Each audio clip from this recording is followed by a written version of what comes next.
Hi friends, வணக்கம். Welcome back to Tamil மித்திரன். சமந்தா நாகச்சைத்தன்யா விவாகரத்துக்கு காரணம் நாகார்ஜுனவுடைய இழிவான செயல் தான். முன்னாள் அமைச்சர் கேடிஆர் கூட படுக்கைக்கு போக சம்மதிக்காததால தான் தன்னோட மருமகளை விவாகரத்து பண்ண வச்சார் அப்படின்னு காங்கிரஸ் அமைச்சர் கொண்டா சுரேகா சொன்ன விஷயங்கள் மிகப்பெரிய சர்ச்சையை ஏற்படுத்த மொத்த தெலுங்கு நடிகர்களும் கொந்தளிச்சிருக்காங்க. நடிகர் நானி, ஜூனியர் என்டிஆர், நடிகர் வெங்கடேஷ், நடிகர் சிரஞ்சீவி உள்ளிட்ட பல நடிகர்கள் கொண்டா சுரேகாவுடைய பேச்சுக்கு கடுமையான எதிர்ப்புகளையும் கண்டனங்களையும் தெரிவிச்சிட்டு இருக்காங்க. தெலுங்கானாவில் நடந்துட்டு இருக்கிற காங்கிரஸ் கவர்மெண்ட் ஆட்சிக்கு ரேவந்த் ரெட்டி தற்போது முதலமைச்சராக இருந்துட்டு இருக்காரு. காங்கிரஸ் அமைச்சரவையில் கொண்டா சுரேகா அப்படிங்கிறவங்க வனத்துறை மற்றும் சுற்றுச்சூழல் துறை அமைச்சராக இருந்துட்டு இருக்காங்க.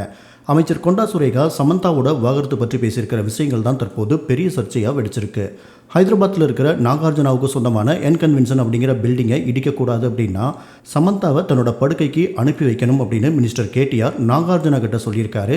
தன்னோட சொத்தை காப்பாற்றிக்க சமந்தாவை படுக்கைக்கு போகும்படி நாகார்ஜுனா ஃபோர்ஸ் பண்ணியிருக்காரு. இதுக்கு சமந்தா மறுத்ததால தான் விவாகரத்து பண்ணியிருக்காங்க. இப்படி சமந்தாவோட வாழ்க்கை நாசமானதுக்கு காரணமே மினிஸ்டர் கேடிஆர் தான் அப்படின்னு கொண்டா சுரேகா சொல்லியிருக்கிற நிலையில் நடிகர் நாகார்ஜுனா இதுக்கு கடுமையான கண்டனங்களை தெரிவிச்சிருக்காரு.